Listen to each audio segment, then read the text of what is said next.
Assalamualaikum sahabat keluarga dimanapun, saling menjaga. Selamat berjumpa dengan podcast Saga, akronim dari Sahabat Keluarga, yang merupakan forum berbagi pengetahuan dan pengalaman untuk sarana edukasi, motivasi, dan inspirasi. Secara harfiah, saga adalah sejenis tumbuhan, baik rambat maupun berbatang. Saga rambat daunnya harum, dipergunakan sebagai bumbu-bumbu dan obat-obatan. Sedangkan saga berbatang berfungsi sebagai pohon pelindung dan buahnya mengandung vitamin sehingga dapat dikonsumsi oleh manusia. Selain itu, saga memiliki makna sebagai hikayat kepahlawanan yang di dalamnya mengandung nasihat-nasihat yang bijaksana. Sahabat keluarga, podcast Sahabat Keluarga. Podcast Saga episode kali ini merupakan penayangan perdana dengan tema Ibu-Ibu Kota, Kartini di sudut-sudut Jakarta. Sahabat keluarga, kali ini kita telah kedatangan tamu kehormatan yang tentu saja sama-sama kita sangat banggakan, kita sayangi, Ibu Ferry Farhati. Assalamualaikum Ibu. Waalaikumsalam, apa kabar Ibu Tuti? Alhamdulillah baik Ibu, sehat Ibu? Baik, alhamdulillah. Segar sekali Ibu Tuti. Alhamdulillah Ibu juga. Alhamdulillah. Nah, sahabat keluarga, alhamdulillah di tengah-tengah kita telah hadir Ibu Ferry Farhati, dan untuk mengetahui lebih jauh Ibu Ferry Farhati yang saya kira banyak di antara kita yang sudah mengerti, yang sudah mengenal dan juga sudah mengetahui kiprah beliau, namun izinkan kami untuk menayangkan VT berikut ini.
Nah, Ibu, kita tadi telah menyaksikan betapa luar biasanya peran Ibu di berbagai bidang, yang salah satunya menjadi pencetus ide, menjadi inisiator penyelenggaraan Ibu-Ibu Kota Awards.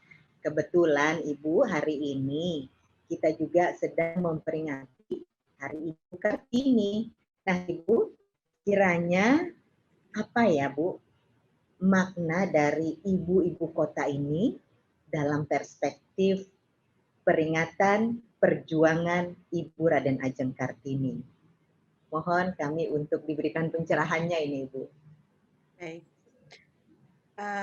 Belum lama ini tadi saya sedikit kembali melihat cerita dari Ibu Kartini dan saya sangat kagum dengan ibu ini karena beliau di usianya yang sangat belia, yaitu 12 tahun, sudah mulai memikirkan teman-teman perempuan lainnya yang dia melihat bahwa mereka seharusnya memiliki kesempatan yang sama untuk bisa sekolah, bisa membaca, dan lain-lain.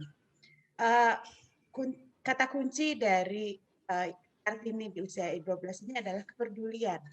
Bagaimana dia bisa melihat di sekitar dia ada yang bisa dilakukan, yang dia bisa lakukan untuk bisa mengangkat para perempuan. Dan inilah yang juga saya melihat ada ciri-ciri ini pada para perempuan penggerak di Jakarta yang saya sebut dengan istilah ibu-ibu kota.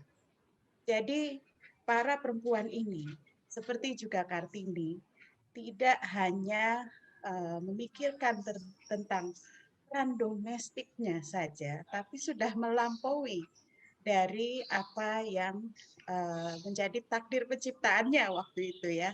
Jadi perempuan itu takdir penciptaannya harus ada di rumah, kemudian menjadi ibu itu uh, dia sudah berpikir melampaui itu dengan kepedulian terhadap lingkungannya. Dan inilah yang ada pada ibu-ibu penggerak di Jakarta yang saya temui selama menjalankan tugas sebagai istri gubernur, sebagai ketua tim penggerak PKK, sebagai ketua Dekranasda, dan juga di DKI. Dan tentunya sebagai sosok inspiratif, Kartini ini bisa menjadi salah satu sosok yang kita lihat, yang kita jadi panutan. Jakarta punya banyak sekali Kartini yang tidak hanya berprestasi untuk dirinya sendiri, tetapi juga bisa berdampak untuk lingkungan sekitarnya. Nah, sosok inilah yang kemudian kita sebut dengan ibu-ibu kota. Ibunya ibu kota. Jadi 2 tahun berjalan, Ibu-Ibu Kota Awards telah mengangkat lebih dari 300 cerita aksi hidup baik perempuan penggerak di Jakarta. Gerakannya meliputi berbagai aspek, hanya pendidikan, tapi juga lingkungan, pemberdayaan, kesehatan, kerajinan, dan lain-lain. Bu Tuti juga pernah ikut terlibat di tahun pertama dan bagaimana kisah-kisah di ibu-ibu ini sangat menginspirasi dan membuat hati kita hangat, membuat kita melihat Jakarta menjadi lebih positif, lebih penuh harapan. Dan sebetulnya itu hanya sebagian kecil dari kisah yang kita munculkan. Banyak sekali perempuan-perempuan yang memiliki kepedulian seperti Kartini, melihat lingkungan sekitar dan mengambil tanggung jawab untuk menyelesaikan permasalahannya. Jadi kita 300 kisah ini dalam 2 tahun ini terangkat, mudah-mudahan semakin banyak dan saya yakin masih banyak lagi. Kalau Jakarta diliputi dengan kisah-kisah inspiratif seperti ini, tentunya kita menjadi lebih semangat, mungkin bahkan rasanya kita kecil sekali kalau kita tidak melakukan sesuatu. Jadi semakin banyak kita bersisa, semakin banyak muncul perempuan-perempuan penggerak di Jakarta. Setiap dari kita sebagai warga Jakarta bisa mengambil peran untuk memunculkan lebih banyak lagi Kartini-Kartini di ibu kota. Seperti itu, Bu Tuti. Luar biasa Ibu, saya mendengarkan apa yang Ibu tadi ceritakan kembali. Ingatan saya itu lalu kembali kepada saat kita melakukan wawancara ya Ibu ya. Ya. Hati itu selalu apa ya namanya berdesir gitu. Hati itu selalu berdesir, tergerak dan luar biasa menyentuhnya, dan dibalik semua kisah hidup baik yang terangkat yang 300 ini tentu ada seorang brilian di dalamnya yang memiliki ide genuine sehingga kisah-kisah aksi hidup baik ini bisa terangkat yang saat itu saya pikir kami sendiri pun di dalam kedinasan kami belum memiliki artinya inovasi ataupun pemikiran-pemikiran semacam ini, Ibu. Ini luar biasa. Alhamdulillah kami diajak untuk kemudian menyelami relung-relung sudut-sudut ibu kota yang aksi hidup baiknya ini selalu saja Ibu istilahkan dengan aksi hidup baik dalam sepi. Namun luar biasa menciptakan sebuah peradaban ya Ibu ya. Nah Ibu, dari lebih dari 300 kisah yang sudah termunculkan tersebut, tentu saja kalau ditarik benang merahnya ya ada semacam satu benang merah, ada semacam value, ada semacam nilai-nilai yang mana nilai-nilai ini jika kemudian kita melalui forum ini, melalui podcast Saga ini ingin ditularkan kepada yang lainnya, apa sebenarnya lesson learned Ibu yang bisa dipetik dari lebih 300 kisah aksi hidup baik ini, Ibu? Sebetulnya banyak sekali nilai-nilai aksi hidup baik yang bisa kita pelajari sebagai orang tua dari sosok ibu ini. Setiap sosok memiliki pesan dan pembelajaran sendiri yang menyadarkan kita bahwa untuk menjadi perempuan berdaya itu tidak perlu harus besar hal yang dilakukannya. Hal kecil pun bisa berdampak. Bisa dimulai dari hal kecil yang ada di sekeliling kita, dari niat untuk menyelesaikan masalah dan memperbaiki kualitas hidup lingkungan di mana kita tinggal. Saya ingat sekali itu salah satu sosok yang pernah menyampaikan kita tidak perlu kaya untuk bisa berbuat baik kepada orang lain. Jadi bagaimana nilai-nilai semangat, nilai-nilai ketulusan, nilai-nilai bagaimana beliau begitu tanpa pamrih melakukan aksi hidup baik ini tidak dalam konteks what do I get, apa yang saya dapat, tetapi pada konteks membantu orang lain, berharap pahala kebaikan dari Allah Subhanahu wa taala. Dan ini sungguh nilai aksi hidup baik yang kalau kita memilikinya, insya Allah mungkin banyak sekali relawan atau kemudian orang yang bekerja dengan tulus, tentunya akan terasa dampaknya untuk kita semua. Saya bisa mungkin untuk yang beberapa contoh ya aktivitas yang ibu-ibu ini ajarkan. Misalnya Ibu Telda Pangandaheng, dia mengajarkan anak-anak untuk mencintai dan bertanggung jawab terhadap lingkungan sedari dini dengan cara yang menyenangkan. Dan ini bukan usaha kecil, artinya dengan ketulusan hatinya dia bisa merangkul anak-anak ini. Kemudian ada Ibu Fahmalia di bidang pendidikan, dia yang bagaimana dia memikirkan guru lainnya agar bisa sekolah. Dikumpulkannya dana dari sumbangan-sumbangan. Bukan dia dulu yang sekolah, tapi didahulukan teman-temannya. Bagaimana hal itu bahwa dirinya itu selfless gitu ya. Kalau kita kan sulit sekali ya kalau ini mikirin apa ya nanti gimana ya kita repot apa gimana gitu. Ini enggak, dia tuh dengan tulus. Bahkan anak-anaknya pun diperlakukan seperti anak sendiri.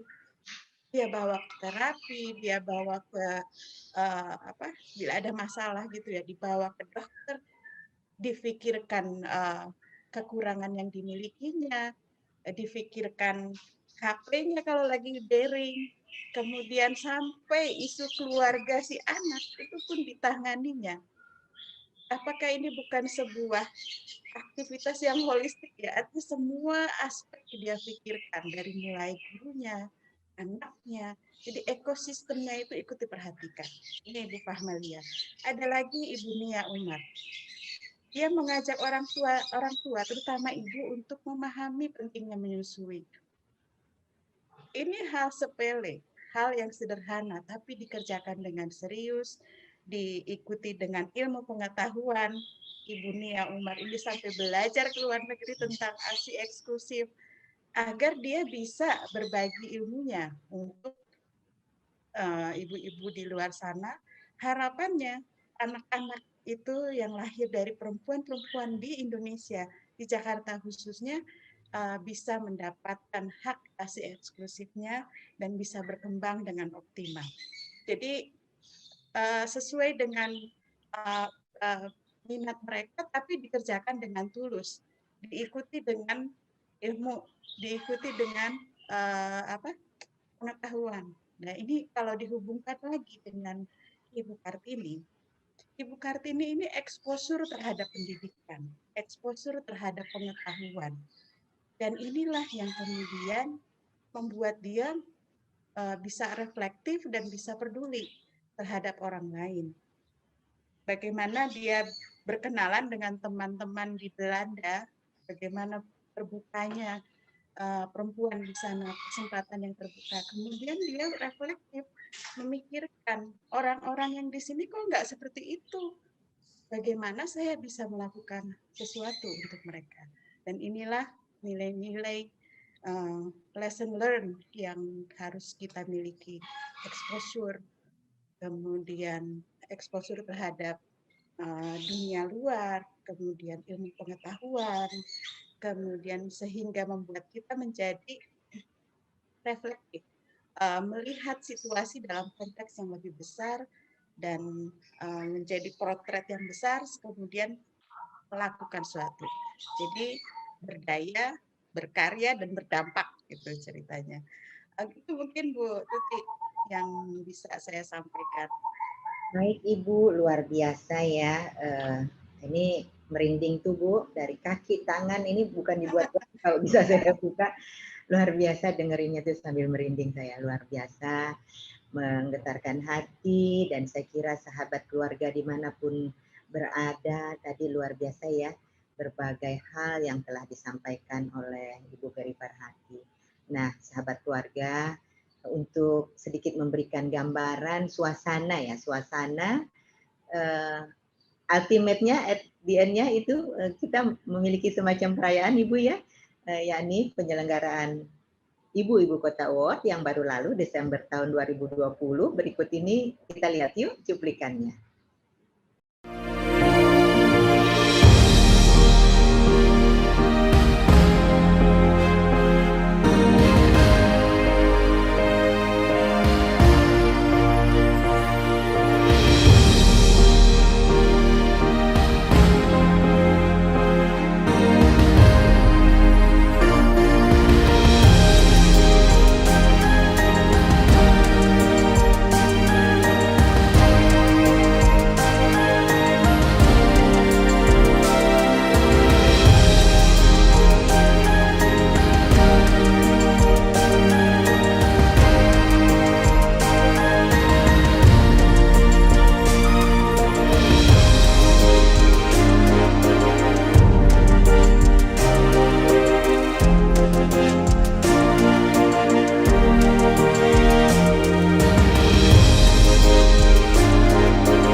Barusan kita telah menyaksikan ya flashback penyelenggaraan Ibu Kota Award Desember 2020 yang lalu. Jadi ingatan kita terbangkitkan kembali, dan setiap saat ini ingat ibu-ibu kota ini luar biasa. Dan sahabat keluarga, kalau ingin melihat lebih jauh dan lebih detail, lebih dari 300 kisah aksi hidup baik para ibu-ibu kota, silahkan kunjungi Instagramnya Ibu-Ibu Kota.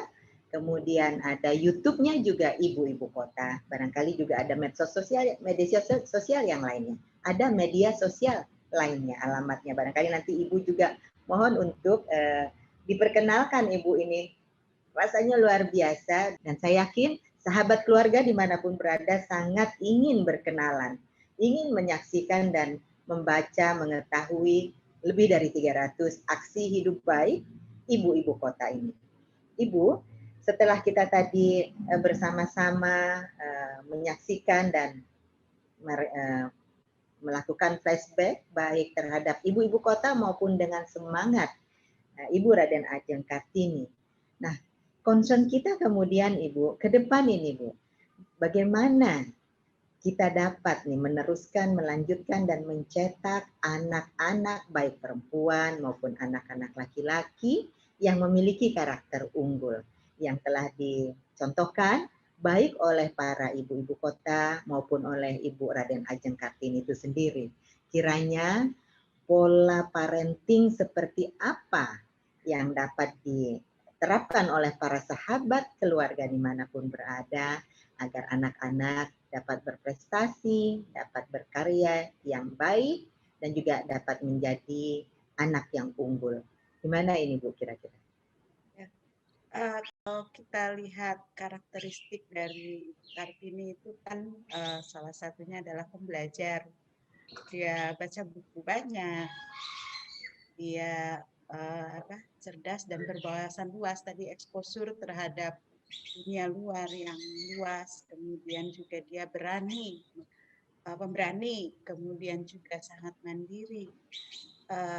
Tapi di sisi lain nilai-nilai kekeluargaannya ada, dia menghormati kedua orang tuanya, dia ikuti apa yang menjadi keinginan orang tuanya. Nah, tentunya peran orang tua juga nggak sedikit ini dalam membentuk seorang Kartini yang pembelajar.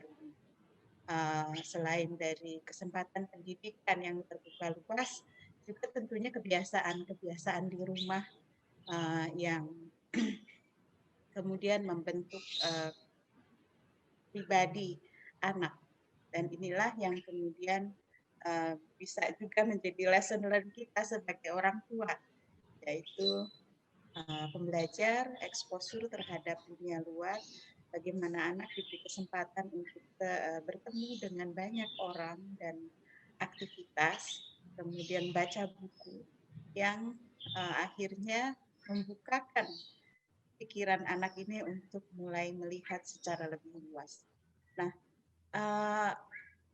dalam keluarga yang ini tidak ada pembedaan ya antara anak laki-laki dan anak perempuan pola pengasuhannya. Jadi khusus perempuan pola pengasuhannya tidak seperti itu. Jadi intinya nilai-nilai yang harus dimiliki keluarga dalam konteks ini adalah tentunya keterbukaan. Nilainya pertama adalah pembelajar. Orang tuanya sendiri juga harus mau jadi pembelajar. Coba bayangkan, bayi lahir itu sudah kodratnya dia ingin lebih baik dari hari ini ke berikutnya. Secara naluriah mereka itu belajar jalan, belajar bicara, kemudian meningkat terus. Bagaimana anak yang terus berkembang, orang tuanya nggak mau berkembang. Jangan. Jadi orang tua itu harus juga menjadi pembelajar. Kemudian nilai yang kedua adalah visioner. Jadi dalam yang pertama sebetulnya cinta nilainya. Jadi ketika orang tua penuh cinta terhadap anak, tentunya suasana hati, suasana rumah, suasana hubungan antara anak dengan orang tua itu menjadi lebih hangat dan suasananya lebih kondusif untuk menciptakan pembelajar gitu ya. Jadi ada kesempatan, tidak ada rasa takut, tidak ada rasa tertekan, penuh cinta, penuh kehangatan. Dan mungkin suasana itu harus menjadi nomor satu didahulukan. Tapi banyak sekali kan orang tua yang di pagi hari itu karena banyak hal yang harus dibereskan, terus akhirnya ngomel-ngomel gitu, suasana menjadi tertekan untuk anak-anak. Dan ini yang harus diingat, nilai pertama adalah cinta, kemudian kemudian pembelajar, bahwa orang tua pun harus mau menjadi pembelajar, menjadi contoh untuk anaknya. Kemudian orang tua itu harus visioner. Ya, visioner itu dalam arti dalam setiap langkahnya yang dia pikirkan adalah bagaimana hal ini berdampak kepada anak di masa depan. Kejadian-kejadian kecil yang dialami oleh seorang anak itu sebetulnya membentuk kepribadiannya untuk di masa depan nanti. Kalau orang tua yang visioner, maka ketika dia mau mengingatkan anaknya, ketika dia mau marah nih, kadang ada kejadian yang bikin marah, dia berpikir, dari kejadian ini apa kiranya yang bisa dipelajari oleh anak kita. Bukan hanya pelampiasan emosi, kemudian beres gitu. Jadi seperti kalau saya selalu mencontohkannya dengan kejadian memecahkan barang kesayangan ibunya. Barang kesayangan itu sepertinya kan nggak ada gantinya gitu ya. Tapi apakah kalau orang tua yang visioner dia akan mikir barang itu insya Allah ada gantinya. Tapi emosi anak, mental anak yang kemudian dapat marah dari orang tua itu mungkin akan tergores dan dampaknya akan panjang.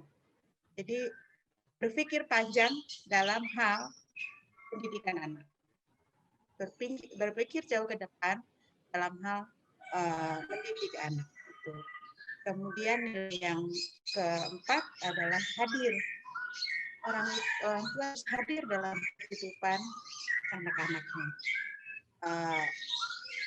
Kadang dalam sebuah keluarga, suami istri, dua-duanya bekerja atau salah satu bekerja. Mereka harus kompak, harus menjadi orang tua yang kompak, yang berkomitmen untuk pengasuhan anak. Bagaimana berbagi peran supaya mereka tetap bisa hadir dalam kehidupan anaknya. Kalau saya sendiri, ketika anak-anak masih kecil, alhamdulillah saya mendapat privilege untuk bisa sepenuhnya berada di rumah. Kemudian sambil terus tetap beraktivitas, bisa. Jadi orang tua itu bisa tetap di rumah, bisa berpengaruh di luar, artinya mempunyai dampak seperti ibu-ibu kota gitu ya, melakukan hal-hal untuk kehidupan sekitar, menciptakan suasana yang lebih kondusif untuk anak kita berkembang di lingkungan. Tapi kehadiran, ya itu juga penting. Mas Anies ini orangnya sibuknya luar biasa, jadi waktu di rumah itu sedikit. Nah, bagaimana sebagai orang tua yang berkomitmen membentuk pengasuhan yang baik untuk anaknya, bukan yang ngomel suami nggak ikut kerja di rumah gitu kan. Biasanya ibu-ibu suka iri tuh kalau ada orang tua yang sibuk, bapak yang sibuk, ibunya ngurusin rumah sendiri, capek sendiri gitu, rasanya nggak adil yang selalu muncul. Tapi kalau kita konteksnya adalah ke depan, bahwa ini untuk anak kita, maka sosok ayah itu marah-marahnya kita harus dihadirkan di mata anak-anak sebagai sosok idola. Jadi kadang kita ada perempuan biasa, bukan ada emosinya gitu ya. Wah ini semua saya yang ngurusin, terasa tidak ada dampak gitu ya. Harusnya dibantuin gitu ya.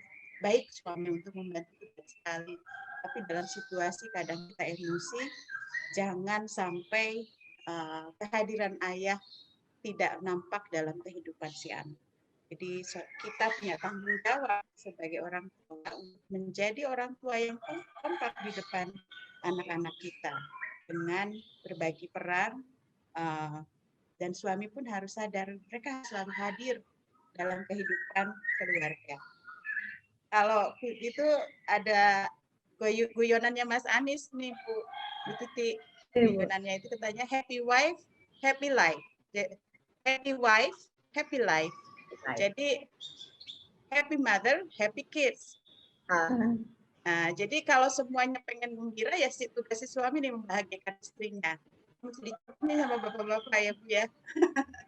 Jadi itulah intinya bahwa orang tua itu harus kompak, harus mau berbagi peran, saling mengisi kekosongan.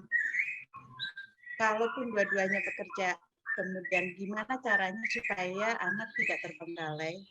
Bisa kita di sini, saya di Indonesia ini ada ada orang tua kita, ada keluarga besar yang bisa ikut terlibat dalam pendidikan anaknya. Kemudian tadi 4 ya, pertama cinta, ya, pembelajar, visioner, kehadiran, dan terakhir adalah jangan lupa religius. Religius ini bukan berarti harus pius atau gimana, tapi ada aktivitas keagamaan yang kita kerjakan secara rutin di rumah. Sholat bersama, kemudian menunjukkan kepada anak kita bahwa ada yang jauh lebih mencintainya dibandingkan kedua orang tuanya, yaitu Allah. Bahwa ada yang sayang sama beliau, yang memperhatikan baik buruk perlakuan kita, yaitu Allah. Jadi ini yang menjadi nilai value bagi anak untuk berpegang pada nilai-nilai aksi hidup baik. Karena apa yang kita kerjakan akan mendapat pahala dari Allah Subhanahu wa Ta'ala. Jadi 5 nilai tadilah yang kemudian harus ditekankan. Dan alhamdulillah kita sebagai umat Muslim di bulan puasa itu momen untuk training bagi kita untuk bisa berbagi nilai dengan anak-anak kita. Sejak kapan coba kita kan setiap hari pagi biasanya sarapan buru-buru, udah siap mau berangkat kantor dan lain-lain. Tapi sekarang kita diberi waktu sahur untuk bisa berbagi dengan keluarga, ngobrol bersama ayah lengkap di rumah. Kemudian selesai sahur kita sholat subuh bareng. Ini momen yang luar biasa bagi orang tua untuk transfer nilai kepada anak-anaknya. Jadi subuh bisa bareng selama 1 bulan penuh, yang biasanya tidak kadang subuhnya terlambat jadi buru-buru atau gimana, ini subuh selalu makan pagi bersama. Jadi waktu yang panjang selama 1 bulan ini momen yang sangat baik bagi orang tua untuk transfer nilai. Untuk anak-anak kecil terkait dengan puasa misalnya, itu momen belajar kejujuran. Kalau ada anak minta buka ya, kadang masih belum kuat gitu. Kadang kita harus berpikir, apa sih sebetulnya yang diinginkan anak ini? Kita bisa puji loh. Anak ini nggak sembunyi-sembunyi kemudian berbuka gitu, tapi bicara sama orang tuanya. Nilai kejujuran, nilai mau menyampaikan pendapatnya, nilai mau menyampaikan apa yang dirasakannya. Jangan kemudian diomelin gitu loh. Dikit lagi, tinggal berapa jam gitu. Tekankan tentang orang tua itu harus bisa melihat secara garis besar dalam mendidik anak.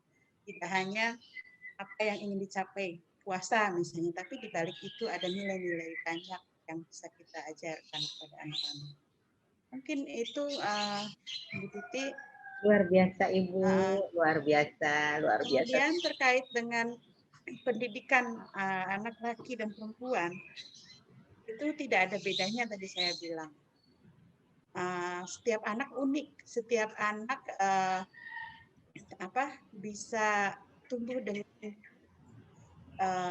kalau saya bilang kan selalu bagimu ya, bahagiakan, beri gizi yang cukup, dan stimulasi yang tepat. Laki perempuan sama, mereka punya kebutuhan yang sama. Anak-anak itu butuh rasa aman, anak-anak itu butuh batasan yang jelas, anak-anak itu perlu keteraturan dalam hidup, anak-anak itu perlu terlibat dalam keluarga, dan yang paling penting anak-anak itu perlu ceria dan perlu bahagia. Jadi 5 kebutuhan ini, rasa aman, batasan yang jelas, keteraturan dalam hidup, keterlibatan dalam keluarga, dan bahagia. Itu disediakan oleh orang tua, diiringi dengan 5 nilai tadi, insya Allah anak laki atau anak perempuan sama dalam proses pendidikannya. Kebiasaan sehari-hari untuk menghormati orang tua, apa yang dikerjakan di rumah itu seperti miniatur apa yang akan dia kerjakan di luar rumah. Kebiasaan mencium tangan sebelum pamit kepada orang tua, menghormati orang tua, itu akan tergambarkan, terpotretkan ketika anak di sekolah. Mereka menghormati gurunya. Dan pola di rumah inilah yang menjadi kunci bagaimana anak bisa bersosialisasi. Yang penting lagi belajar dari Kartini,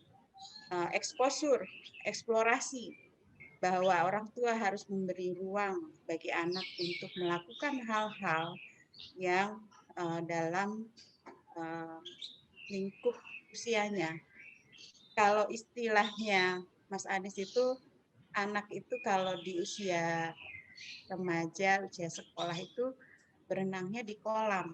Jadi suhunya teratur, ombaknya juga terukur.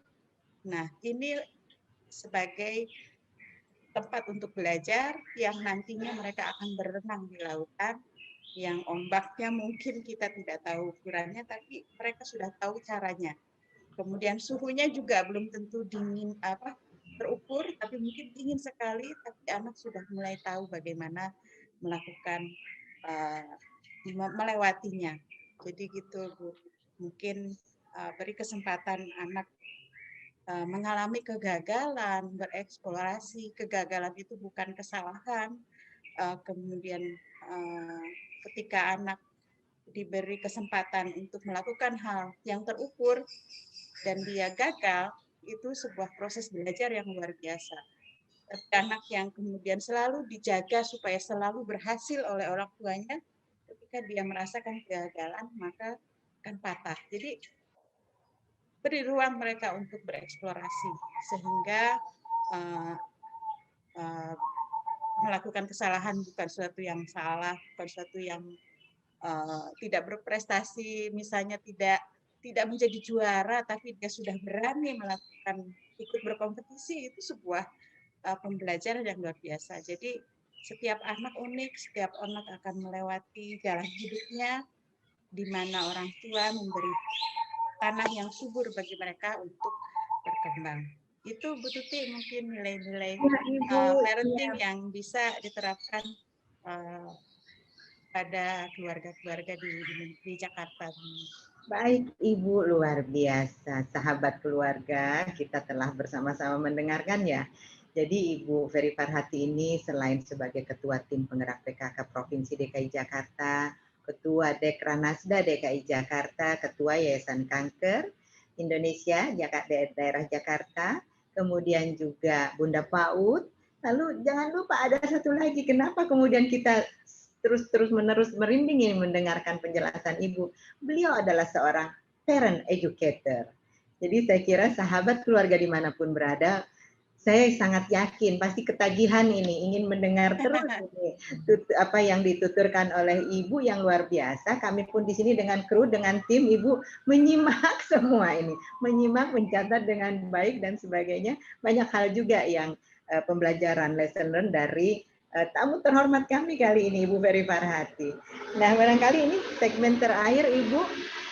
Terakhir, kalau nanti sahabat Ibu Kota ini ingin tahu lebih jauh, Ibu, kemana mereka bisa mencari informasi terkait dengan 300 kisah aksi hidup baik ini, Ibu, dan juga bagaimana kiat-kiat selain terakhir tadi yang sudah banyak sekali Ibu jelaskan yang luar biasa, yang para ibu-ibu, para sahabat keluarga, baik ibu-ibu, bapak-bapak, istri, suami, siapapun yang menjadi sahabat keluarga dimanapun berada, ingin kemudian tahu ya kiprah-kiprah yang telah dimunculkan oleh Ibu ini, Bu. Seperti apa, Ibu?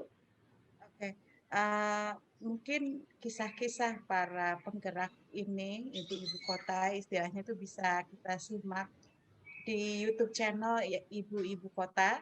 Ini banyak sekali kisah-kisah inspiratif yang bisa kita petik, bisa kita pelajari, bisa kita ikuti dan menyenangkan mendengarkan cerita-cerita mereka ini. Ada di YouTube Ibu-Ibu Kota, ada di podcast Cerita Ibu-Ibu Kota, ada juga Instagramnya @ibu-ibu kota, kemudian ada Facebooknya Ibu-Ibu Kota juga, Twitter Ibu-Ibu Kota, juga ada website ibu-ibukota.id. Jadi kuncinya Ibu-Ibu Kota, Ibu-Ibu Kota. Ibu-Ibu Kota. Ya, jadi nanti akan keluar semua di sana alamat media sosial dan juga alamat YouTube serta podcast. Terima kasih Ibu atas pencerahannya yang sangat luar biasa. Kami berharap semoga Ibu sehat selalu, terus menginspirasi, dan juga salam hormat untuk Bapak tentunya. Dan terus diberikan kekuatan kesehatan dalam memberikan inspirasi-inspirasi kepada sahabat keluarga dimanapun berada. Nah, sahabat keluarga dimanapun berada, kini tibalah saatnya kita closing untuk podcast ini, di mana beberapa hal yang saya quote tadi dari penjelasan Ibu Ferry Farhati. Ibu Ferry Farhati banyak sekali tadi mengulang-ulang arti kata exposure. Jadi artinya dorongan untuk setiap sahabat keluarga, setiap keluarga untuk memiliki kesempatan exposure ke dunia di luar sana, yang tidak terkungkung di lingkungan yang sempit saja, sehingga wawasan juga menjadi lebih luas, menjadi tolerable, toleransinya menjadi lebih tinggi, kemudian juga menjadi produktif, menjadi bisa menjadi inisiator. Tidak harus diawali dengan kegiatan yang besar, tapi inisiator itu bisa saja diawali dari kegiatan yang kecil dulu. Kecil kemudian bisa menggelinding, membesar seperti bola salju. Dan lagi tadi dari penjelasan Ibu Ferry Farhati, untuk berbuat baik, untuk melakukan aksi hidup baik, tidak harus kaya, tapi ketulusan, keikhlasan yang diperlukan di sana. Lalu kemudian juga kemauan untuk berbagi kepada orang lain, tidak mendahulukan hanya diri sendiri saja, tidak mementingkan hanya diri sendiri saja, tetapi keterbukaan, keikhlasan, dan ketulusan kita untuk berbagi. Yang tadi dicontohkan bagaimana kemudian seorang guru bukan mementingkan pendidikan untuk diri sendiri, tapi teman-teman guru yang lainnya, sambil dikumpulkan dana dan sebagainya, tapi didorong guru-guru yang lain dulu yang disekolahkan. Luar biasa. Kemudian tadi juga ada berbagai tips lagi, sahabat keluarga dimanapun berada, happy wife, happy life. Jangan lupa ini ya, terutama para suami dimanapun berada. Ingat nih, happy wife, happy life, happy mothers, happy kids. Jangan lupa ini tipsnya Pak Anies ya Bapak, ya izin nih diminta untuk kita bagikan kepada para keluarga dimanapun berada dan sahabat keluarga dimanapun berada. Tips ini luar biasa dan mari kita pegang dan juga mari kita jalankan untuk lingkungan keluarga kita masing-masing. Ada 5 poin yang luar biasa, cinta ya. Cinta di atas segalanya. Cinta kepada pencipta kita, cinta kepada keluarga kita, yang kemudian itu dapat mendorong untuk menjadi keluarga pembelajar, keluarga yang visioner, yang hadir. Nih jangan lupa satu lagi ini, jangan pernah ayah itu tidak hadir sesibuk apapun. Ini tadi yang juga saya quote, luar biasa. Dan yang kelima, aktivitas religius di rumah tetap mari kita hadirkan untuk upaya mentransfer nilai-nilai kebaikan dari orang tua kepada anak-anaknya. Luar biasa Ibu, ini banyak sekali pembelajaran dan sudah semua akan kita hadirkan dalam bentuk podcast video yang akan kita siarkan kepada sahabat keluarga dimanapun berada. Mudah-mudahan dapat menjadi edukasi bersama, motivasi dan juga inspirasi.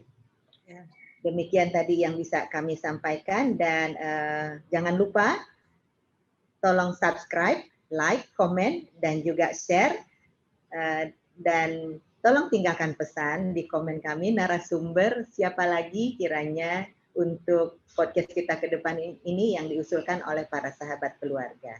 Terima kasih telah bergabung bersama kami, para sahabat keluarga dimanapun berada, dengan narasumber kita Ibu Ferry Farhati. Terima kasih juga Ibu yang telah mengisi podcast dengan tema Ibu-Ibu Kota Kartini di sudut-sudut Jakarta yang sungguh sangat menginspirasi ini. Pastikan sahabat keluarga untuk terus menyaksikan pembahasan yang menarik dari kami dengan cara menekan tombol lonceng sehingga tidak ketinggalan episode kami berikutnya. Demikian dari kami, sekali lagi terima kasih Ibu Ferry Farhati. Barangkali untuk closing, silakan Ibu menyapa Ibu-Ibu Kota. Terima kasih dan juga para sahabat keluarga. Iya, terima kasih saya berharap acara ini terus bergulir dan menjadi besar karena saya yakin banyak sekali perempuan di sudut Jakarta yang ingin mendengarkan kisah-kisah inspiratif dan juga belajar dari para narasumber yang nanti ke depan akan diwawancara di podcast Saga ini. Sayang keluarga. Jadi insya Allah akan menjadi sumber inspirasi bagi perempuan, baik itu yang single ataupun yang berkeluarga ya Bu ya. Mudah-mudahan ini yang single, yang calon ibu juga nanti akan mendapatkan perhatian dan narasumber yang bisa membuat mereka, para calon ibu, kemudian calon orang tua bisa ikut mendengarkan. Dan insya Allah kegiatan ini sangat inspiratif, sangat positif, dan mudah-mudahan Ibu Tuti diberi kesehatan terus dan terus berkiprah di Jakarta ini. Amin. Saya banyak belajar dari beliau dan mudah-mudahan ibu-ibu yang lain pun akan banyak belajar. Dan setiap kali berbicara dengan Tuti nanti kesimpulannya pasti keren deh. Jangan lupa dilihat podcast Saga ini. Nanti di ujung selalu akan ada pembelajaran yang bisa kita petik untuk kita terapkan dalam keseharian kita. Terima kasih. Mungkin itu saja dari saya, Bu Tuti. Terima kasih sekali lagi Ibu. Alhamdulillah. Sahabat keluarga, saya Tuti Kusumawati beserta Ibu Ferry Farhati undur diri untuk podcast Saga kali ini. Terima kasih. Sampai ketemu lagi. Sampai ketemu Ibu.